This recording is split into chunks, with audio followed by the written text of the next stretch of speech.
Vale das Trevas.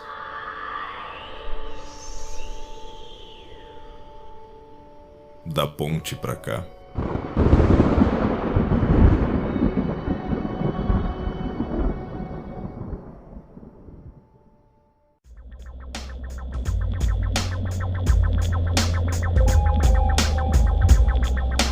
Sejam bem-vindos ao Vale das Trevas, da ponte pra cá. Eu sou o Rafael Damascena. Eu sou o Henrique Ferraz. E hoje vamos dar continuidade chegamos à última parte da nossa pequena empreitada sobre o V5. E Provavelmente agora o Capadócio vai ser solto, né? Talvez, quem sabe. E aí? eu ia dizer que talvez nós iríamos saltar o nosso convidado, o Capadócios, o morto muito louco. Sei, morto muito louco, só mesmo. Ô, Rafael, bem que a gente podia colocar a musiquinha do filme O Morto Muito Louco pra apresentar esse Capadócios aí. Eu só quero dizer uma coisa, todo mundo aqui tá morto. Botar de fundo. Mas por que eu tenho que ser o morto se todo mundo aqui não... Se ninguém aqui tá vivo? É porque tu é o morto dos mortos. Quem é que aqui tem a aparência de morto? Mas isso é preconceito, tá? Isso é racismo. Tudo bem. Quem é que vira quase um esqueleto do He-Man com o passar? É. Mas vamos lá. Eu vou aceitar essa crítica aí. Como hoje nós não temos comentários, Como a gente tá gravando tudo muito em cima, a gente leu todos os comentários na parte 3. Agora na parte 4 a gente ficou sem comentário. nós temos 0 comentário. Mas tem algum recado, Rafael? Não? Então vamos começar então. A parte final do lore do V5. Sim. Eu quero começar por uma coisa que eu acho que tá todo mundo ansioso pra saber, que é o Sabá. Mas pra gente entender o que tá rolando com o Sabá, a gente precisa primeiro entender talvez o evento mais importante pra timeline do V5, que é a Semana dos Pesadelos, né? Então, vou começar. Só uma coisa, essa parte... Tá ligado aquele meme do esquilinho, a Semana dos Pesadelos, aí dá tanta. E vira o esquilinho assim. Acho que é uma marmota. Me vem na cabeça agora. É uma marmota. Uma marmota. Me vem na cabeça agora. Que seja. Não, mas é porque assim, essa parte aqui do V5 a gente vai falar sobre pontas soltas e coisas que não fica muito claro, e eu vou falar um pouco sobre isso, eu vou dar as minhas próprias teorias sobre o que pode estar acontecendo. Então vamos começar com a Semana dos Pesadelos, mas eu acho que a galera aqui do Vale sabe mais disso do que eu, então compartilhem comigo o que vocês sabem da Semana dos Pesadelos. Foi uma treta raladona aí e o Antiluviano morreu. Nossa, Tá, vamos lá. Vamos falar sobre a Semana dos Pesadelos, tá? A Semana dos Pesadelos é uma... Cara, é uma ação, é uma junção de ações que interliga todo o mundo das trevas. São pequenas ações no mundo dos Garous, são pequenas ações no mundo dos vampiros, magos e entre outras coisas. Começou tudo com a aparição da Estrela Vermelha, Estrela Rubra. Também isso no mundo dos Garous. Mas ela também é conhecida no mundo dos vampiros como Wormwood. Sim, com certeza. Dentro do mundo dos Garous, nós tivemos aquela... Como é aquela palavra? Não é premonição... Me fugiu a palavra? Presságio? A profecia, obrigado. A profecia de que quando o sangue fosse diluído demais, quando o sangue fosse muito ralo, Peraí. Nos Garou? Não, nos vampiros. Tá. Beleza. Nos vampiros. Quando o sangue fosse muito ralo, quando o sangue fosse muito diluído, os antediluvianos iriam levantar e iriam devorar suas crianças. O que o clã Ravenous faz? Começa, em demasia, a abraçar sem escrúpulos. Na guerra contra os Kuijin. Exato. A guerra contra os Kuei-Jin, que são... Lá no Oriente. Vamos fazer um pequeno parênteses aqui. Kuei-Jin são vampiros do Oriente, eles não são cainitas. Pronto, acabou, continua. A origem deles não é da maldição de Caim. Exato. Tá, mas eu tô dando uma pincelada bem assim por cima sobre o que é a Semana dos Pesadelos. Porque a Semana dos Pesadelos é algo muito... ele é bem grande e complexo. Não Vocês vão, complexo, falar, mas- vocês vão falar sobre ela quando vocês estiverem falando dos Ravenous. Pode continuar. Continuando, tá? Semana dos Pesadelos. Houve também a descoberta de que sangue fracos poderiam gerar crias, o que até então isso era impossível e inimaginável, e de que houvesse um vampiro que gerasse uma criança, que gerasse um filho. Na Semana dos Pesadelos também se tem a luta entre o escolhido da Wyrm contra o escolhido da Wild, que era o escolhido de Gaia, melhor dizendo, que era o rei Albrecht contra a Isaac. Só um adendo. Esses nomes que o Henrique tá falando são os espíritos que os Garou acreditam. Pra quem só conhece vampiro. Albrecht não seria um espírito, e sim o Presa de Prata, o dito rei de toda a corte de Gaia, o que iria governar todos os Garous. Mas tem todo um misticismo por trás dessa história. A Isaac, ela já nasceu com atributos físicos iguais a atributos físicos de um Crinos. Cara, não precisa entrar Não entra nisso. no lobisomem, fica no vampiro. Não entra no lendário Matches prateado, tá? Chega, continua. Continuando, tá? Semana dos Pesadelos. Ela, entre aspas, finaliza com o Ravenous, o Dracian, despertando. Ele desperta na Índia ao meio-dia, no sol do meio-dia, e ali se dá uma guerra muito grande, generalizada, com Quedins, com Regiocais, com Tecnocratas, e todos os Ravenous indo até a Índia. E assim que o Dracian, o antediluviano, morre, falece, todos os outros Ravenous ficam com sede de sangue Ravenous, e eles começam a caçar uns aos outros. Tipo, chulamente, bem chulo, bem superficial é isso, tá? É um evento muito grande que une vários cenários do mundo das trevas e que o clã foco principal é o Ravenous. O antediluviano principal neste quesito é o Ravenous.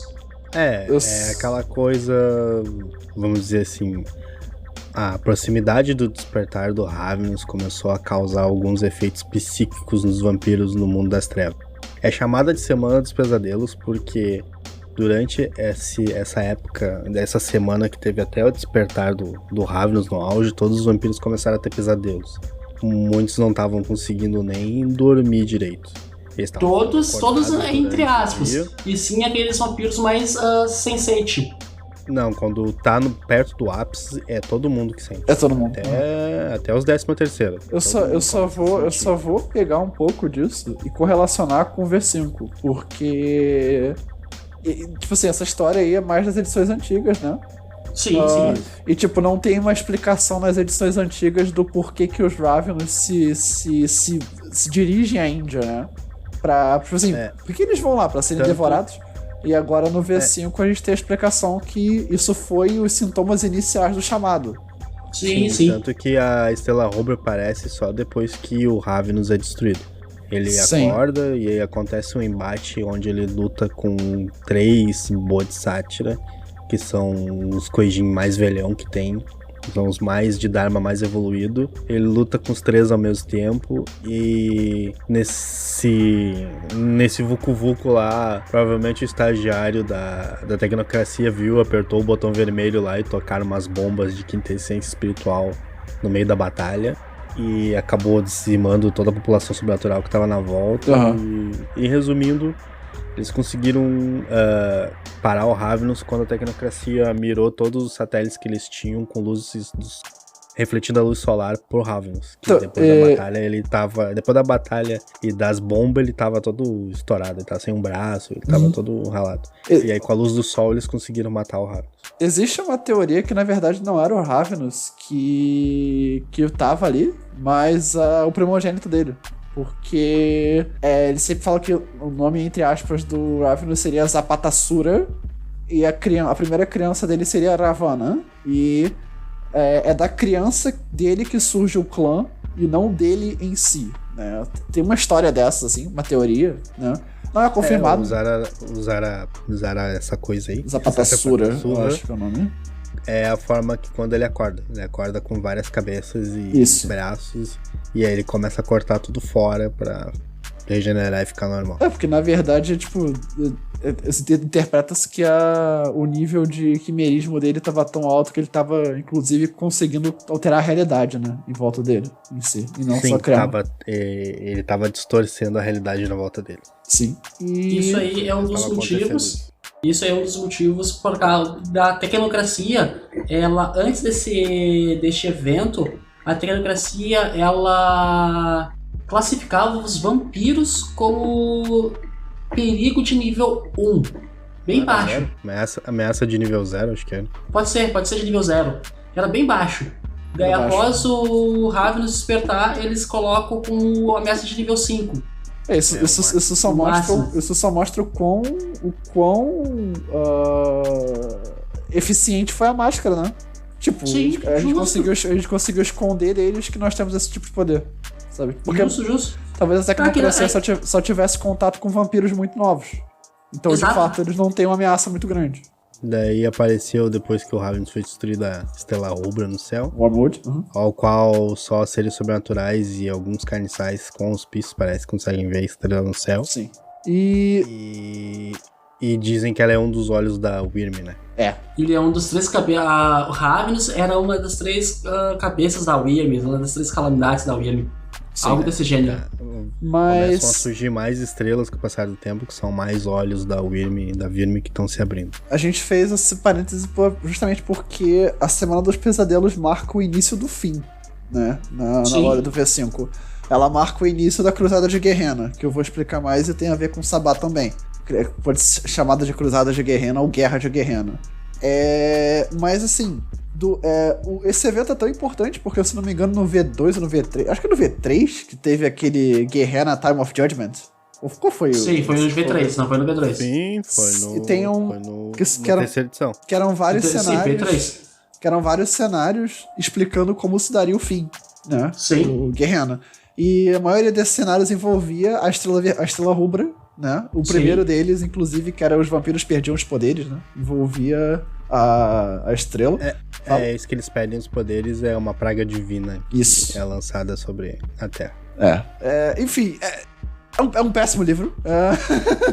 É terrível. Pois é, não tem ninguém que goste. Não. Eu só gosto do Crucible of God, que é o quarto cenário. Cara, esteticamente falando, eu acho um livro bonito, cara. Não, esteticamente ele é bonito. Cara, o único cenário que vale a pena é o cenário que todo mundo vira Dragon Ball Z, que é o Crucible of God. Que o Zemice faz vicissitude no mundo inteiro, o Lassombo apaga o sol. Mas sinceramente, eu como narrador, eu digo que digo para outros narradores pegar o seu própria concepção de Gehenna e utilizar. Com certeza. Tu tem a tua concepção de Gehenna, utiliza.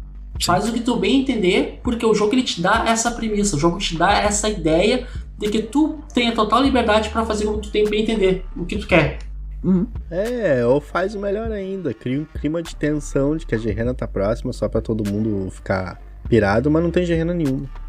Então, esqueçam por enquanto a Gehenna. Uma das teorias é que, na verdade, Gehenna é um evento cíclico que acontece a cada 2.300 anos, né? A cada 2.300 anos, os antediluvianos acordam, reduzem a população de vampiros até a geração muito baixa e depois voltam a dormir. Então, tem isso. Eles puxam o sangue de volta. Isso. Mas voltando pra questão do V5, tipo, a Semana dos Pesadelos é de fato um evento traumático pra raça Cainita, porque, tipo, se tu pegar o livro, você sempre vê o sacrifício do clã Ravenous pra conseguir adiar o fim do mundo, né? E, inclusive, talvez o despertar do Zapatassura, sei lá. Tô falando o nome dele errado, provavelmente. O antediluviano Ravenous. Mas o nome dele não é Dracian? O nome dele não é Dracian? Cara, ele tem 1 milhão de nomes, né? Todos os antediluvianos, eles têm diversos nomes. Mas se eu posso estar muito enganado, tá? Posso estar equivocado. Mas no revisado, tá? Dizia que o nome dele era Dracian. Ok. Sim. Tá, sim, vamos. Raven. Vai chamar de Ravenous. Eu não gosto de chamar de Diluviano pelo nome do clã, fica muito estranho, mas tudo bem. Chama de Joãozinho. Dracian, ok. Então, Chama de Cleiton. Tem Dracian, Ravana, Zapatassura, Churka e Ravenous. Que são nomes de Diluviano. Mas enfim, deixa pra lá. Eu vou chamar de Zapatassura porque foda-se. Porque você tremere e eu não gosto de você. Cara, utiliza o termo que tu bem entender, cara. Nomenclatura que tu achar melhor. Estamos aqui para falar sobre lore do V5. Se tu gostar de chamar o lore ele de João e Maria, eu aceito. Não, tá. Vamos lá. Quem chamar de Cleiton também vai ser. Eu não vou chamar de Cleiton, tá bom? Mas. Cleitinho, vai lá. Ficou Cleitinho, então. Vamos chamar o Rotilano Raven de Cleitinho. Tá bom, mas então o Cleitinho é o despertar do Cleiton. Cleitinho. O chamado de Cleiton. Não, pera. Chamado de Cleiton. Não, de fato rolou o chamado do Cleiton, né, cara? Não, chamado de Cleiton. Vamos lá, o Cleiton, ele. Dizem que o despertar dele foi o que começou o chamado, porque como o Rafael muito bem colocou, quando chegou perto do final da Semana dos Pesadelos, né, do clímax, todos os vampiros estavam perto, começaram a sonhar, né, e ter pesadelos. Inclusive isso pode ter sido o primeiro indício de que os antediluvianos estavam começando a acordar, porque eles também começariam a ter esses pesadelos, né, já que eles estão em proximidade, né, e a influência do Ravenous era bem grande. Em termos de mentais, né? Então, vamos falar um pouco sobre o clã Ravenous e como ele tá no V5, né? Antes da gente entrar no Sabá, que basicamente esse clã, para todos os efeitos, ele tá extinto atualmente. No momento que esse podcast está sendo gravado, ele está extinto. Só que na página 342 de Chicago by Night, né? Uma página muito emblemática para esse livro. Diz que se você for do clã Ravenous, você vai querer ter representação na Camarilla. E eu tô tipo assim, como assim se você quiser ser do clã Ravenous? Não acabou, caraca? Tá, agora vamos lá. Te faço uma pergunta, Yuri. Em termos, tá, de criação de regra, tá? Do pessoal ali da produtora, tá escrevendo o livro do V5 e... O clã Ravenous, ele foi extinto devido à sua complexidade da disciplina ou simplesmente por causa do lore mesmo? Cara, então... O que tu acha? Ele foi extinto por causa da Semana dos Pesadelos. Porque, tipo assim, na Semana dos Pesadelos, não havia confirmação de que o clã havia sido extinto, né? Tá. Tinha confirmação de que tinha rolado um genocídio dos Ravenous. Sim. Só que, obviamente, quimerismo... é muito difícil de implementar no V5. Da mesma forma que tenebrosidade e necromancia eram, da mesma forma que vicissitude vai ser. Vai ser muito difícil. Por isso que eles estão dando um tempo pra ver o que eles fazem com esse tipo de disciplina. Só que assim, obviamente eles deram a entender em um primeiro momento que eles estavam extintos porque eles não queriam explorar quimerismo nesse ponto do jogo, mas agora eles estão reescrevendo isso, tipo, ou seja, ainda existem Ravenous presentes por aí. Porque tá no livro, tipo assim, se você for Ravenous, você vai querer isso. Então, tipo assim, existe a possibilidade de no futuro eu ser um Ravenous, sabe? Então é possível que o clã retorne como um clã, talvez decadente, mas mesmo assim, eles teriam eles teriam uma coisa que nenhum outro clã tem, que é, eles já destruíram o antediluviano deles. Então eles não sofrem o chamado, né? Porque, entre aspas, eles já teriam sofrido. Tá. Então isso é interessante. Questão, só uma correção então. Não é que eles já teriam destruído o antediluviano deles. O antediluviano deles foi destruído, mas não quer dizer que seja por eles. Ah, sim, exato. Foi por um bando de coisa. Destruíram pra eles. Exatamente. Mas mesmo assim, talvez a White Wolf fale que, tipo, não era o antediluviano, era a cria dele, né? O primogênito, né? Cara, Sim. É bem possível que o White Wolf tente fazer um plot twist onde não era o Ravenous, ou eles estavam lutando com mais... Tá, então seria a mesma... E ele fez tudo isso porque ele tava descontente com as crias dele. Seria a mesma história do Nosferatu. Que os Nosferatus que estão presentes não são crias direto do Nosferatu, e sim da cria do Nosferatu. Isso, seria uma história parecida. Tipo, mas na verdade, por exemplo, o próprio Shulgi, ele é um primogênito, né, de Hakim. Ele é... E quando ele surgiu do torpor, rolou meio que um chamado pra Alamut. Inclusive quem tava no Sabá voltou pra Alamut, né? Os guerreiros do Sabá, que estavam livres da maldição dos Baali, e dos Tremere também. Acho que dos Tremere... Não, qual que era agora a maldição? É dos Tremere, Dos Tremere. Quando eles que estavam livres da maldição dos Tremere, eles voltaram pra Alamut e se aliaram ao clã. Então, um vampiro muito velho, ele pode exercer até certo ponto o chamado. Tipo, não é uma coisa que só o antediluviano consegue. Só que claro que o do antediluviano é muito mais poderoso que todos os outros. O sangue é mais forte. Exato. E então, tipo assim, pode ter sido só o Oravana. Os Assamita, eles só estavam lá espalhados por causa que eles estavam de mimimi, né, cara? Eles estavam esperando a maldição ser quebrada pra voltar pra Alamut. Na verdade, a casta dos feiticeiros estava tentando quebrar a maldição, mas eles nunca tinham conseguido. Mas, né, são incompetentes, não conseguiram. Cara, Tentando, entre aspas, tá ligado? Tem várias teorias, né? Mas enfim, eu não vou entrar nisso agora. Incompetência.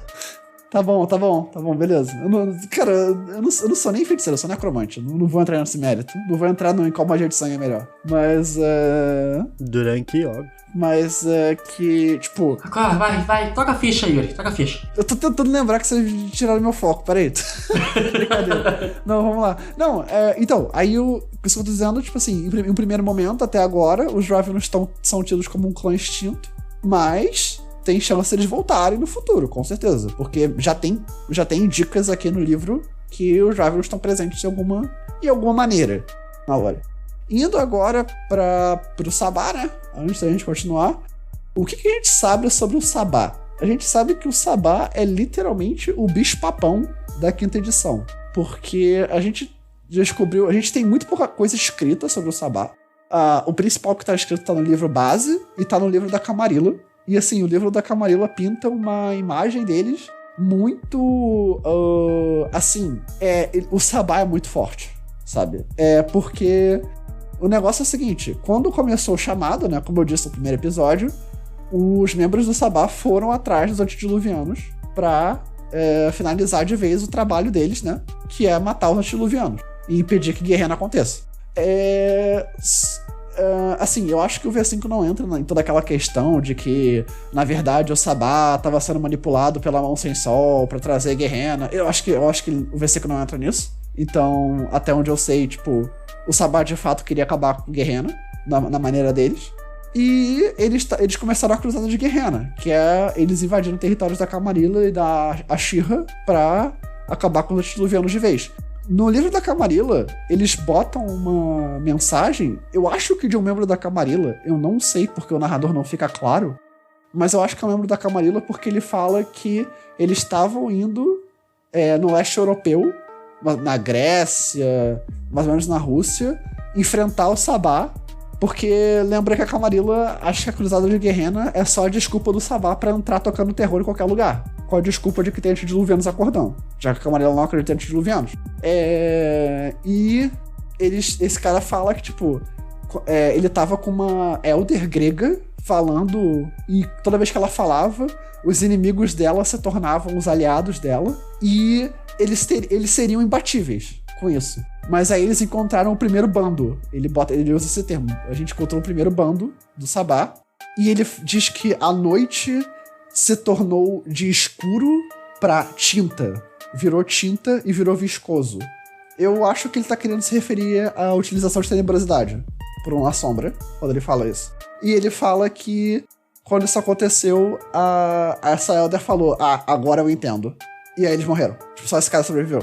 Então, talvez a proximidade do Sabá com a besta, ou a proximidade deles com os antediluvianos, tenha feito eles ficarem mais fortes de alguma forma, né? Então, até onde a gente sabe, a Camarilla tá perdendo a guerra de Guerrena pro Sabá. O Sabá tá ganhando no Oriente Médio.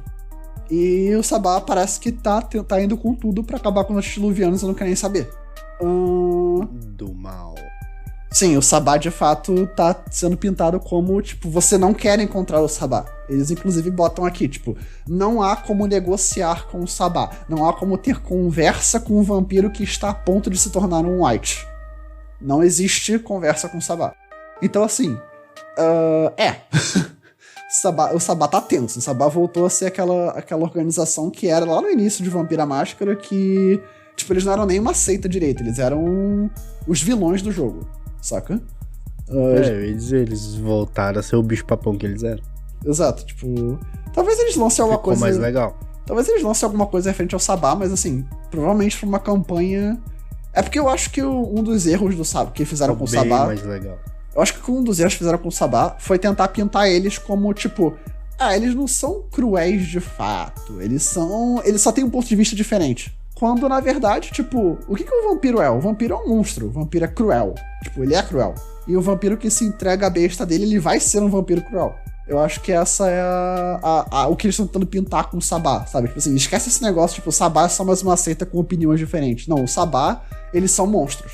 E eles gostam de serem monstros. Essa é a questão. Eu achei isso interessante, pra falar a verdade. Talvez numa campanha futura a gente possa ter um jogo onde todo mundo é um filho da mãe do Sabá querendo destruir antediluvianos. Enfim. Indo pra outra curiosidade do V5, o que aconteceu com os clãs da morte, né? Que eu também não falei. Giovanni, meu clã, os Samedi e os precursores do ódio. Então, aparentemente, todos esses clãs, eles... O que aconteceu foi o seguinte. Os Giovanni eram um clã independente, certo? E já nos livros Lore of the Clans, Lore of the Bloodlines, do V20, acho que é do V20, do V20? Isso. Edição de aniversário. Existem várias passagens, né, que falam que tem uma família de Giovannis no México, Pisanob, eu acho que é o nome deles, e o clã Giovanni, eles eram meio que uma seita em si só, né? Eles tinham muitas ramificações da família, né, e eles eram um clã tão grande que eles podiam ser considerados uma seita separado, por isso que eles eram um clã independente, né. A família Pisanob, né, sim, era uma política do clã Giovanni de sempre falar que os capadócios estão extintos. Eles estão extintos e acabou. Tipo, não existe... mas eu vi um capadócio por... Não, a gente matou todo mundo, não tem capadócio. Tipo, nós somos os capadócios novos, saca? Tipo, acabou o clã. Somos os capadócios 2.0. Eles sempre falavam isso. Eles sempre falavam, tipo assim, não tem mais esse clã não existe. Inclusive, você falar esse nome era considerado meio que uma heresia pelo Giovanni. Tipo, não existe mais essa porra. E aí, sempre existiam várias passagens, tipo assim... mas aquela família lá no México, os Pisanob, eles estavam sofrendo ataques de alguma coisa que a gente não consegue identificar. O que era? E depois teve tipo assim, ninguém sabia se eram os Samedi, mas de fato os Samedi queriam acabar com os Giovanni, né? E ninguém sabia o que eram. Daqui a pouco surgiu os precursores do ódio, né? E eles falavam que, tipo, os precursores do ódio estavam fazendo alguma coisa com os Giovanni Premacines, que são aqueles Giovannis que... Quando eles são abraçados, eles viram capadócio, né? Isso faz parte da maldição da Lâmia, talvez. Porque, se não me engano, os Giovanni, eles tinham duas maldições, né? Eles tinham a mordida, que era uma maldição decorrente do abraço do Augusto Giovanni, que não foi um abraço normal, né? E a segunda foi quando eles diablerizaram a linhagem das Lâmias, e as Lâmias amaldiçoou eles de alguma forma. Então a forma dela seria, tipo assim, toda vez que um Giovanni abraça alguém, tem a chance de virar um capadócio, né? Então esses Giovannis Primacines, eles estavam tendo algum tipo de relação com os precursores do ódio, porque os precursores do ódio eram tipo deuses pra eles. Tipo, eles são os originais, sabe? Então, tava rolando um negócio desse e parecia que ia desencadear uma guerra entre todos os clãs da morte, né? Os remanescentes dos capadócios, os antigos e os novos, que eram os Giovannis Primacines, a família Giovanni, os precursores do ódio e o Samedi. Em algum ponto, depois do surgimento da Segunda Inquisição, os Giovanni foram um dos clãs que mais foi afetado pela Inquisição, né? Eles tiveram muitas perdas, né? E muitos anciões foram mortos pela Segunda Inquisição.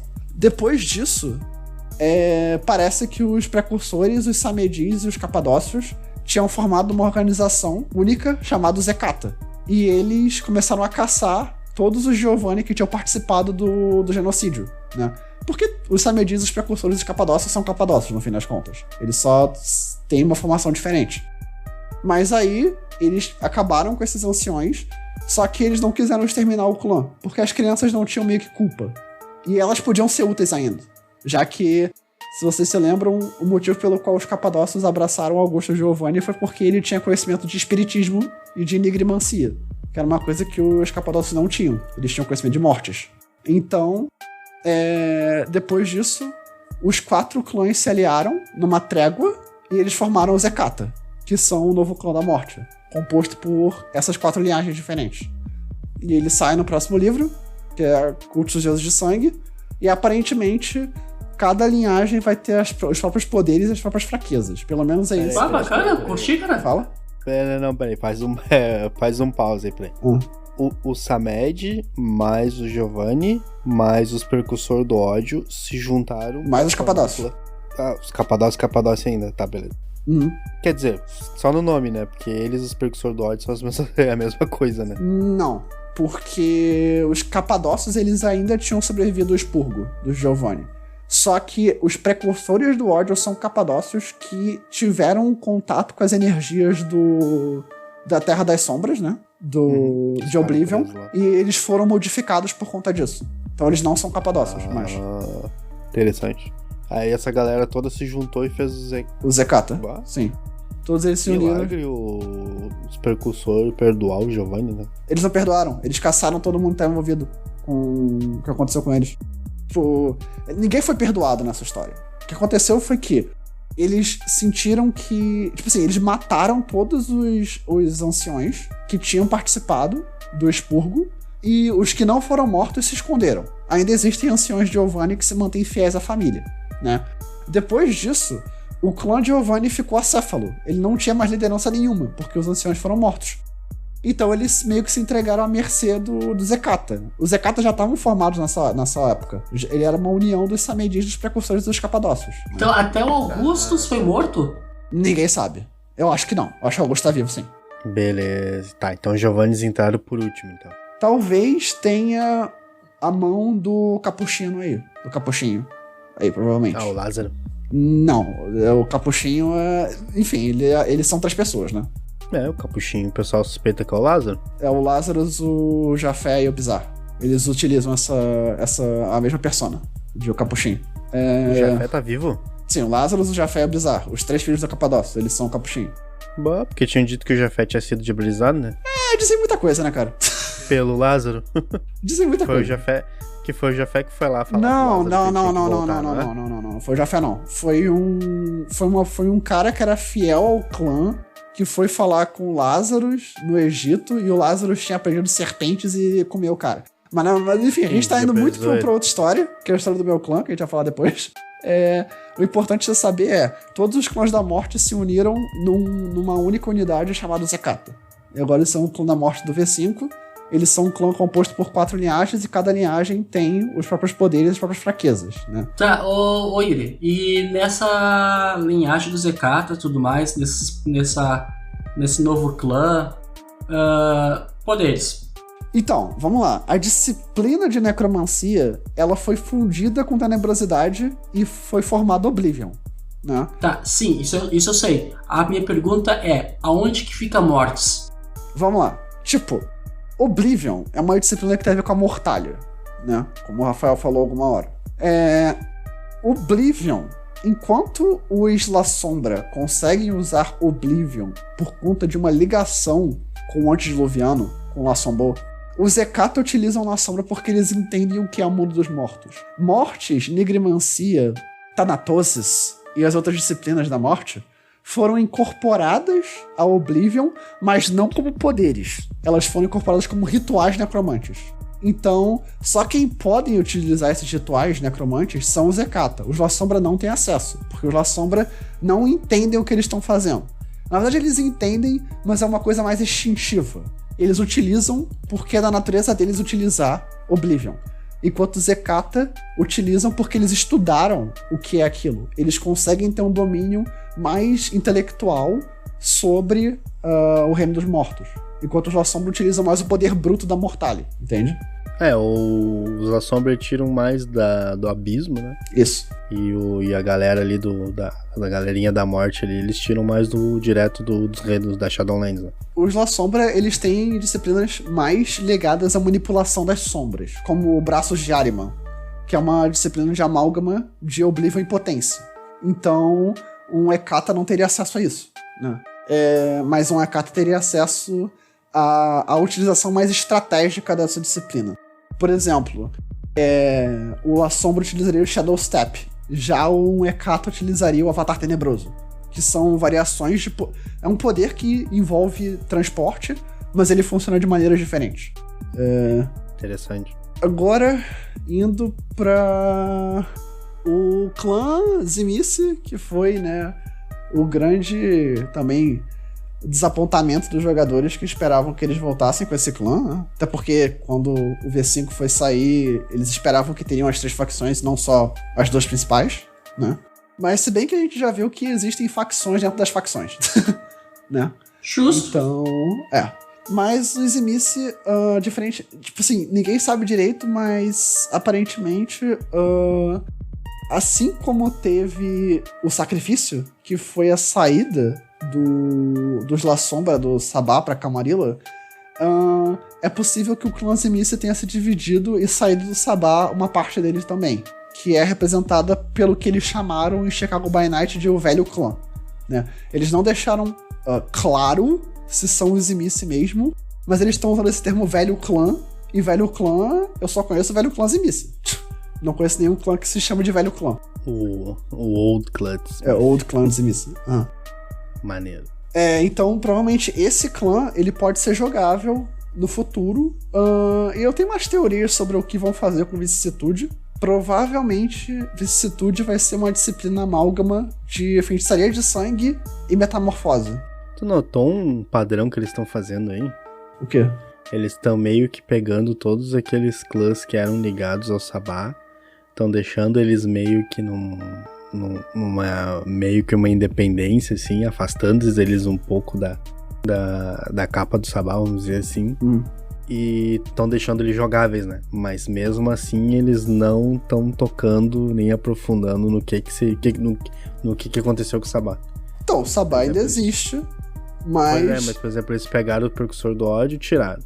Agora eles pegaram o Tzimisce. Tu quer ser um Tzimisce? Beleza, tu pode ser um Tzimisce, mas não aqueles que estavam no Sabá. Tu vai ser aqueles que eram o Velho Clã Tzimisce, que já eram os caras que já não estavam no Sabá mesmo. Eles estão meio que isolando o Sabá. Então, é porque justamente a única coisa que a gente tem do Sabá é, tipo, essas passagens que, tipo assim, o que eles querem dizer é quanto menos você souber do Sabá, melhor. Você não quer se meter com o Sabá. Tô até ficando com medo do que eles estão tramando. Do que eles estão tramando pra o que vai se transformar de verdade. Eu acho que... na real, isso eles estão fazendo pra deixar o hype do Sabá lá em cima, cara. Porque se for observar algumas coisas que são fatos que aconteceram na história da seita do Sabá, eles tinham muitos membros infiltrados da True Black Hand, né? Sim. Dentro do Sabá. E também alguns Ângeles Aether e mais uma outra galera lá que eram tudo do pacote infernalista do mundo das trevas. Inclusive existia a Inquisição do Sabá, né? Pra caçar os infernalistas. Que caçava esses caras, mas caçava os peixes pequenos, vamos dizer assim. Aqueles que eram os caras grandes mesmos nessas seitas ocultas dentro do Sabá, acho que não. Se algum deles descobriu, morreu no processo. Então foi destruído no processo.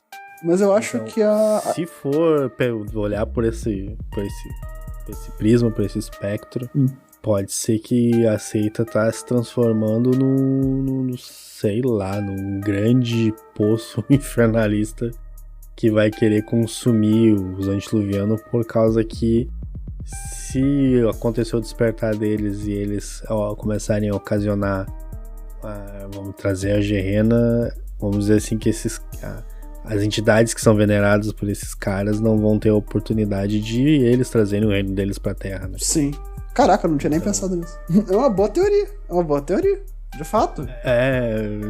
Então provavelmente talvez o Sabá tá sendo guiado por essas forças mais ocultas como uma espada mesmo, pra direcionar os inimigos reais dos interesses dessa galera, e não do que os membros mais jovens ou menos informados do Sabá acham que estão fazendo, tá ligado? Na cabeça deles estão combatendo o domínio dos antediluvianos, mas na verdade eles estão evitando que os antediluvianos despertem pra aquela galera que tá infiltrada dentro da seita poder prosperar nos objetivos deles. Pode ser que isso seja o presságio do retorno daquele clã que a gente não pode falar, senão eles aparecem.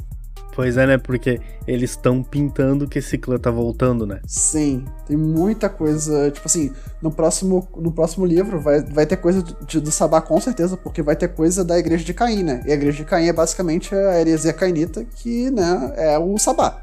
É a criança do Sabá, né? Que Caim é o primeiro vampiro, que os antediluvianos existem, e a cidade de Enoch, enfim. Isso é mais uma coisa que o Sabá acredita do que as outras seitas, né? A anarquia não tem muito tempo pra acreditar nisso, e a Camarilla se recusou a acreditar nisso, né? Então, isso vai ser explorado. Então, assim, talvez... É a sombra dos Bali, né? Não fala esse nome. Só pode falar mais uma vez. Tu falar esse Fala nome... que Bali? Não pode mais agora. É que nem besouro suco, não pode falar 3 vezes. Não pode falar esse nome, senão desaparece. Daqui a pouco aparece o guerreiro lá que foi banido do grupo, lá que tomou ban. Guerreiro? Parecia, tá. parecia mais um fanboy do que um guerreiro, mas tudo bem. Mas, tipo... Então, eu ia falar sobre isso, na verdade, que o infernalismo ainda não foi tocado, mas talvez ele seja no próximo livro, porque tem muita coisa, tipo... aquela galera que segue Lilith, né? E tem outro tipo de religião, né? Eles vão realmente se aprofundar na religião dos vampiros. E religião de vampiros grita infernalismo, né? Pra mim, pelo menos. Com certeza. Então, tipo, mas deixa eu ver se tem mais alguma coisa. Eu acho que... Por fim, tipo... Acho que, essencialmente, o que aconteceu com a Segunda Inquisição foi basicamente a porta que permitiu a Guerrena acontecer de fato, né? Porque a gente já tem um dos presságios de Guerrena, que a gente já tem, tipo, o despertar de Antediluviano, a gente já tem o aparecimento da Estrela Rubra, a gente já tem o aparecimento dos Sangue Fracos e das crias deles, que são vampiros, eu acho, o nome. Não consigo pronunciar certo. E a gente tem, por fim, a ruptura da máscara, né? Que começou a ser quebrada. Então tu tá me dizendo que vai haver uma nova Guerrena. Cara, eu não sei se eles vão escrever um livro sobre Guerrena, ou se eles vão deixar todo o cenário pronto já pro storyteller fazer o que ele quiser. Sim. Entendeu? Eu acho que vai ser pro storyteller fazer o que ele quiser. Porque assim, a gente tá muito perto de Guerrena, cara. É absurdo. É uma proximidade que não tinha... Tipo assim, no V20, pelo menos. No V3 teve, mas a galera cagou, né? pra Guerrena. E, tipo, no V5 tá tudo, tipo, gritando assim, ó, isso aqui é Guerrena, cara. Tipo... Cara, mas eu acho que ele tá muito em si. Cara, vamos lá. Eles acabaram de criar o V5.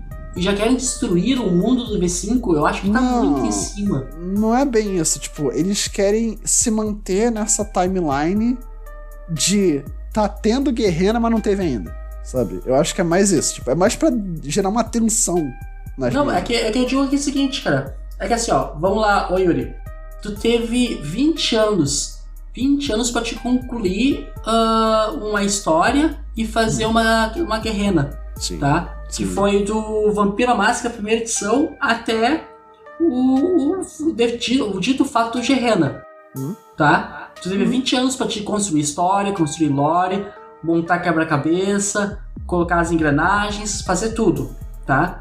Pra que chegar no último livro, tá? O Dia do Julgamento, publicar e vender. Agora, o V5 saiu agora e já tem um prenúncio de Guerrena, é isso que eu tô dizendo. Olha quanto tempo teve de livros, tradução, livros e material, lore falando sobre o início. Não, mas isso foi tudo comercial, tá ligado? Sim. Porque tanto na primeira e na segunda edição lá não tinha, não era mencionado tão forte como foi na terceira essa história de Guerrena. Sim, é que tá, Rafael. A moral da terceira era, tipo, as noites finais estão próximas. Não, beleza, Rafael. Rafael. O tema da terceira, tá? Mas por que era esse o tema? Era porque o editor lá, que tava no lugar do Mark lá, queria ensinar. Mas tu não me entendeu, Rafael. Tu não me entendeu. Pra chegar na terceira edição... Tá ligado? Mas tu não me entendeu, Rafael. Pra chegar na terceira edição, quantos anos teve? Tá, não, tu que não me entendeu, porque foi assim, ó.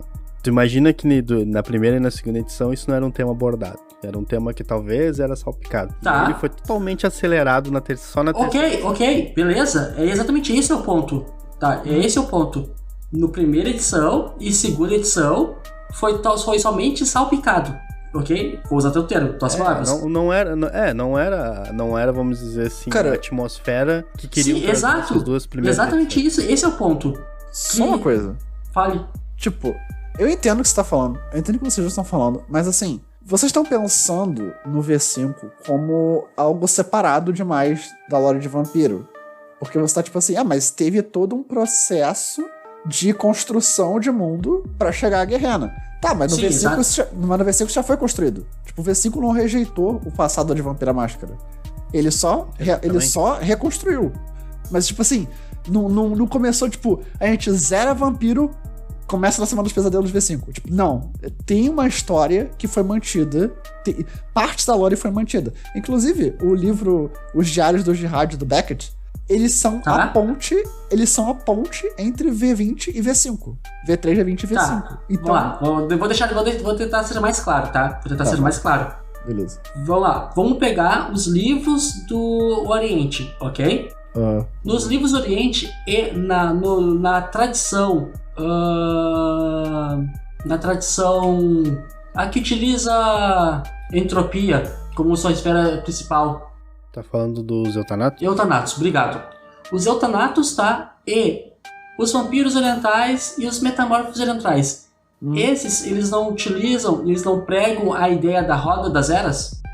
Sim. O que é a Roda das Eras? Não é basicamente o que eu falei antes? O que é a Roda das Eras? Não era um bagulho, tipo... o mundo, o Teplon Tu tá ciclo? perguntando pra gente? Sim, tô perguntando pra vocês. O que é a Roda das Eras?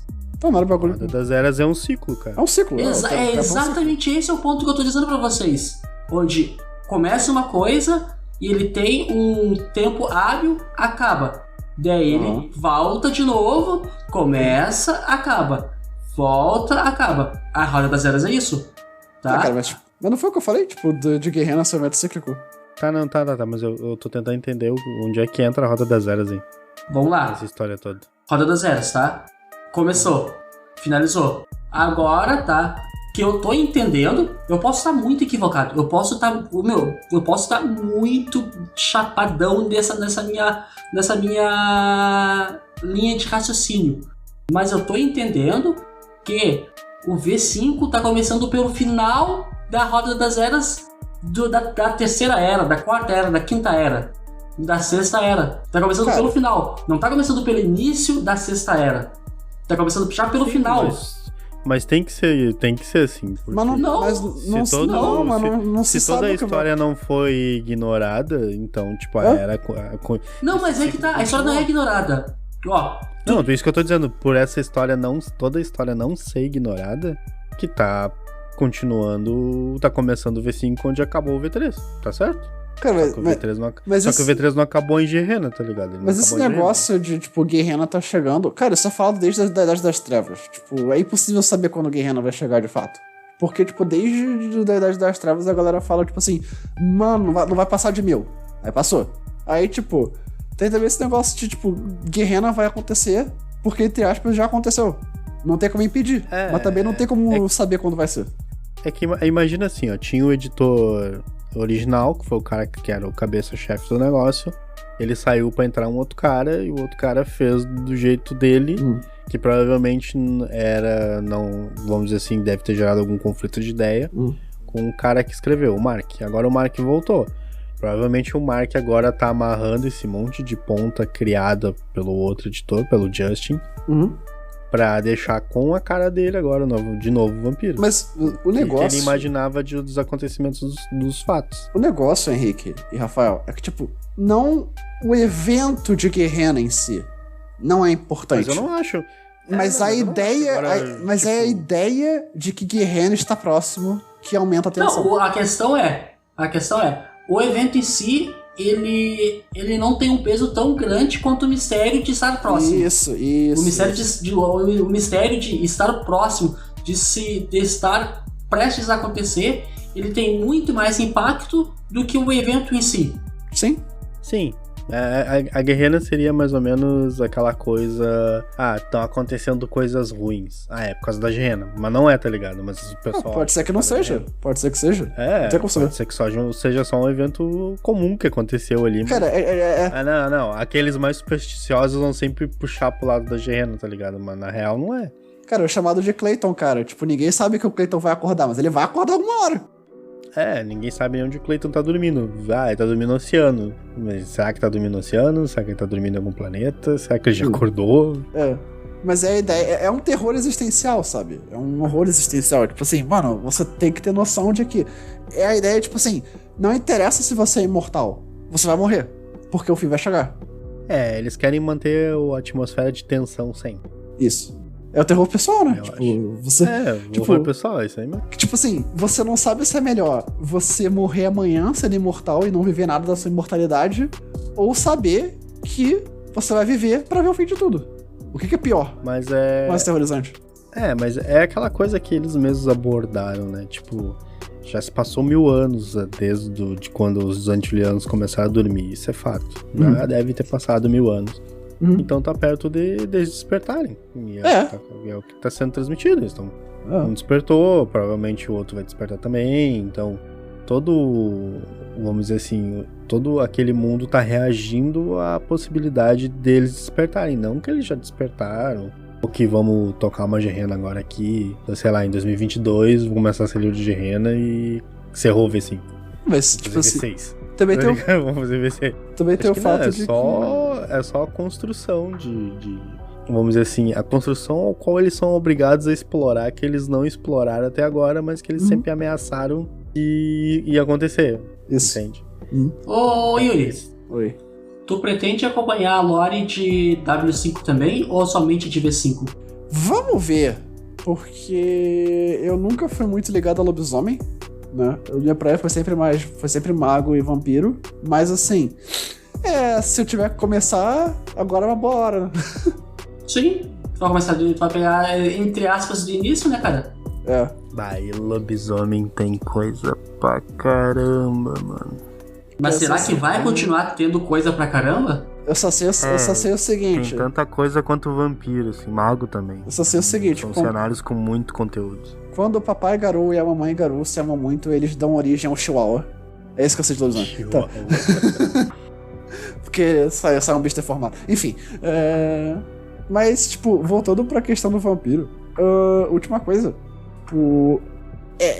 Uma coisa que eu tô com desgraçada na minha cabeça é que, como o Rafael falou, tipo assim, se a lore foi aproveitada, tal coisa. Tá, mas se a lore foi aproveitada, tem antediluviano que já tá morto, né? Tipo, sim. O La Sombre tá morto. O Eldest tá morto. O Malkav também. Então, tipo... Eu acho que essas mortes aí, eles vão meio que... adulterar. Será que não aconteceu? Ou será que aconteceu coisa pior? Tipo, o Malkav virou a Madness Network. O La Sombre virou Oblivion. O Eldest virou o clone dele inteiro. Bem possível que tenha acontecido algo mais ou menos nesse gênero. Tipo, por que agora a disciplina da tenebrosidade mudou? Isso é uma dúvida, tipo, a verdade, como é que o V5 vai tratar? Que mudou agora a disciplina dos La Sombra e isso vai gerar uma repercussão interna enorme, porque eles vão começar a debater entre eles o que aconteceu com os poderes deles, ou sempre foi assim? Não se sabe. Esse que é um detalhe, ou sempre foi Oblivion, tipo, nas edições anteriores nós estávamos usando Tenebrosidade, mas aí a atualização do cenário diz que não, na verdade nós só estavam usando, mas sempre foi a disciplina Oblivion, só que eles só estavam usando a parte que eles sabiam que era a Tenebrosidade e eles chamavam disso, também... sempre foi Oblivion. Tipo, os próprios... Ou aconteceu essa mudança agora, tipo, por ter acontecido eventos tão grandes dentro do cenário, a Tenebrosidade agora virou outra coisa. Tipo, é porque eles têm evitado por exemplo, no caso do Zekata, tipo, o Capadócia já tá morto. Então, ele sofre o chamado? Pergunta, né? Só que aí o versículo bota tipo assim, não, se tu for mais velho que 300 e poucos anos, se tua geração for abaixo da 10ª, você não pode ser jogável. Teu personagem não é jogável.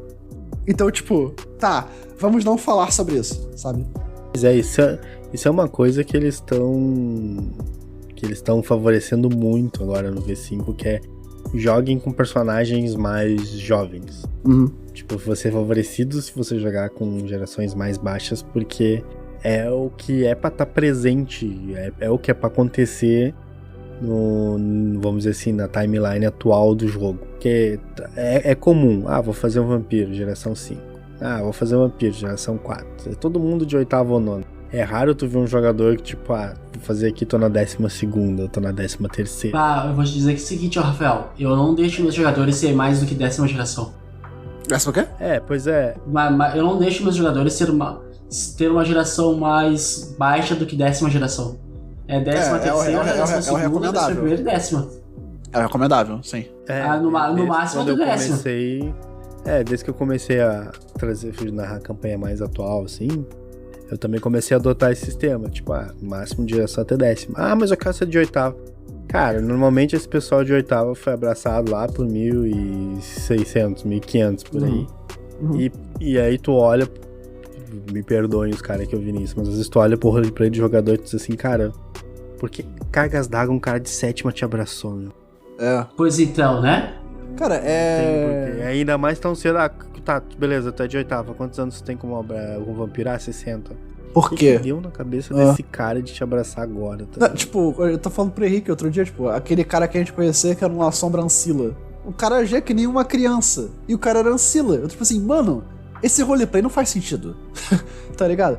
Aí eu falei até com os caras que entraram na minha mesa agora, tipo assim, cara, posso pegar a Ancila? Aí eu falei, mano, tu pode pegar a Ancila. Eu não impeço você de pegar a Ancila. Mas você sabe como um ser de 300 anos de idade pensa? Ou cara, não, nunca joguei vampiro. Então pega Neófito, porra. Sabe? Pois é, cara. A gente comenta isso, principalmente até porque a maioria de nós aqui costuma narrar o jogo. Não é porque a gente tá querendo ser chato, ou estamos querendo privar alguém de jogar com geração baixa pra poder se divertir. É que às vezes a gente costuma acabar olhando com um olhar mais por dentro do cenário, mais introdutório, assim. A gente analisa mais os fatos do porquê teu personagem tá ali agora sentado na mesa e tem coisas que não batem, assim. Tem comportamento. É que na real, cara, tu é um ser antigo, cara. De jogo, tu é um ser antigo. Ou seja, dependendo de como foi teu abraço, a tua criação na Idade Média, cara, tu não vai ser um vampiro que vai pegar um laptop e vai sair digitando, procurando no Google. Já vai. Não, ou muito clássico, às vezes, o cara, o que tu vai fazer, fulano? Tem uma coisa pra me fazer? Não, na real, não tem. Porque como tu é uma criatura antiga, tu já tá traçando teus próprios planos de dominação sobre a cidade que tu tá. O narrador não tem que estar te dizendo... Exatamente. O príncipe te chamou pra te ir lá fazer... Exato! Exatamente. E aí o jogador não tem que fazer... então eu vou dar banda de moto pela cidade. Mas o que é interessante é que quando o jogador... Aí aquele ser de 300 anos dando banda de jaqueta de couro com a moto, porque ele é rico e tem dinheiro. O Teobel faz isso. Aí vê lá, sei lá, vê uma briga num bar, ele para a moto dele e vai lá, porque ele tá afim de rolar uns dados. Teobel faz isso. Mas Teobel Bruhá. Então ele pode. Não, mas tipo, se tu for um neófito, beleza, velho. Uhum. Tá na tua... Tá dentro da tua... É que nós temos que ver que assim, o Rafael e Yuri, nós temos que ver que assim, sempre existe a exceção da regra. Sempre existe. Teobel é fora da curva e é a exceção da regra. É de verdade, é verdade. E sempre existe a exceção da regra. Pode ser que exista aquele Elder, aquele Matusalém de 400, 500, 600 anos que faça isso. Pode ter. Mas é que, né, é o histórico dele desde que ele foi abraçado até o momento atual. Certo. Então o jogador... Só deixa eu finalizar aqui. Então o jogador, pra fazer esse tipo de personagem, ele tem que vir com o BG dele, que é o background dele, já apontando esses tipos de situação. O meu ancião, tá? Ele é assim por causa desse tipo de ação que ele começou a gerar quando ele era mortal. Sim, por exemplo, sei lá, se no teu BG lá, teu ancião sempre foi um mercenário, a não vida inteira dele, ele gosta daquilo, a motivação dele, tranquilo. Se tu for um mercenário, tu vai estar procurando trabalho, mesmo com 200, 300 anos, talvez tu comece a fazer maquinações mais complexas e talvez tu já tá botando gente pra trabalhar pra ti, em vez de tá botando a tua cara também na linha de front, mas tranquilo, tá dentro do teu escopo. Agora, quando tu é, sei lá, um socialite playboy lá que ficava o tempo inteiro investindo na bolsa de valor, tu querer fazer uma coisa dessas, foge um pouco do teu BG, né? Tipo, pensa só, um Ancilla, ele não vai saber dirigir, ele não vai saber usar celular, ele não vai saber usar laptop, ele não vai saber, tipo, coisas básicas, porque não existiam na época. Seja o Nosferatu. Não, mas aí, né, meu querido, você tá também, né? Normalmente eles aprendem isso, né?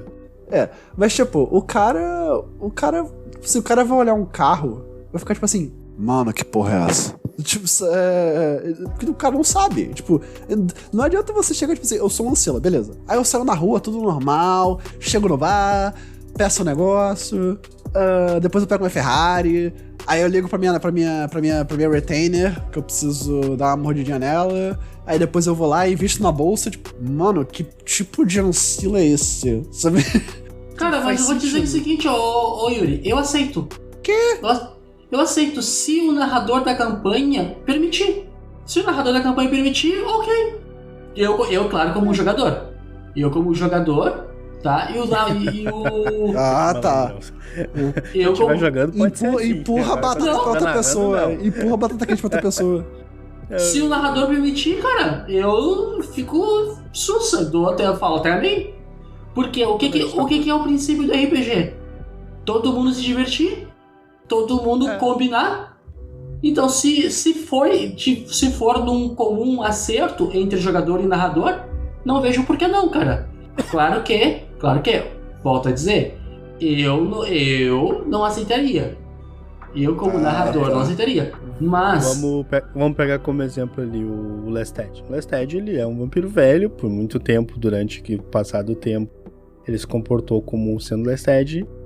E depois, quando ele chegou na época atual, ele montou uma banda de rock. Mas você tá querendo usar a Rainha dos Condenados como exemplo a Vampira Máscara, querido? Não, Lestat. Não cheguei nem na Rainha dos Condenados. Ele vai lá, no Vampiro Lestat mesmo do livro, ele vai lá e monta uma banda porque ele quer provar o valor dele, porque ele achou que a entrevista que o Louis deu pro repórter lá não retratou ele como ele é de verdade. Ah, tá. E aí ele foi ali e montou a banda de rock dele, tipo, perfeito.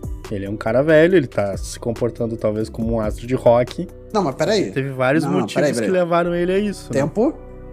Tipo, não tem problema o vampiro ser velho, mas ele fingir que é novo. Não tem problema. Porque o vampiro faz isso. Galera, vocês estão percebendo que a gente tá fugindo do assunto de B5? A gente tá sim, verdade. Vamos deixar isso para outro podcast. A gente fugiu muito do assunto de B5. Corta na edição. Mas foi um debate interessante. Foi, com certeza. Vamos deixar esse tipo de assunto é bacana de se conversar, cara. Com certeza.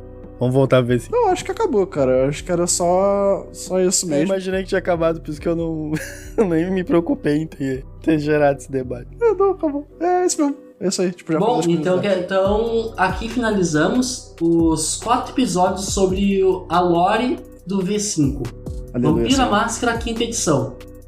A partir desse instante, ô Yuri, tu tá liberado pra ir pra casa, cara. Tu pode atravessar a ponte e retornar pro teu covil, cara. Pro teu sarcófago. Tá bom. Tá liberado da tua prisão. Tá bom, qual é a pegadinha? Nenhuma. Não, nenhuma? Não, pode ir. Eu não vou estar no meio dessa ponte. Quando eu atravessar, vai vir uma Bruhá muito furiosa atrás de mim e quebra minhas pernas de novo, não. Tu tá com o dardo aí, né, Henrique? Eu tô com dardo. Beleza. Pode ir. Tô falando, se eu ver aquela Bruhá de novo vindo quebrar minhas pernas, eu vou chorar. Tu nem vai ver de onde veio. Mas, Yuri, como é que foi a tua experiência em fazer essas 4 partes junto conosco? Eu achei legal. E eu espero que as pessoas não tenham me odiado muito por ter falado coisas bizarras sobre, tipo, ter arruinado a experiência do joguinho delas de vampiro. Mas, enfim, tipo, espero que eu volte aqui pra falar sobre o meu clã. E é isso.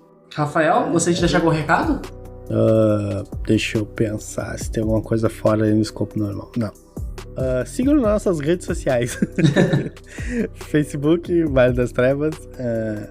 Twitter, @Vale das Trevas, Instagram, @Vale das Trevas. Se tiver alguma dica, sugestão ou crítica, pode mandar por e-mail valedastrevas@gmail.com e visite o nosso blog no endereço www.valedastrevas.com.br.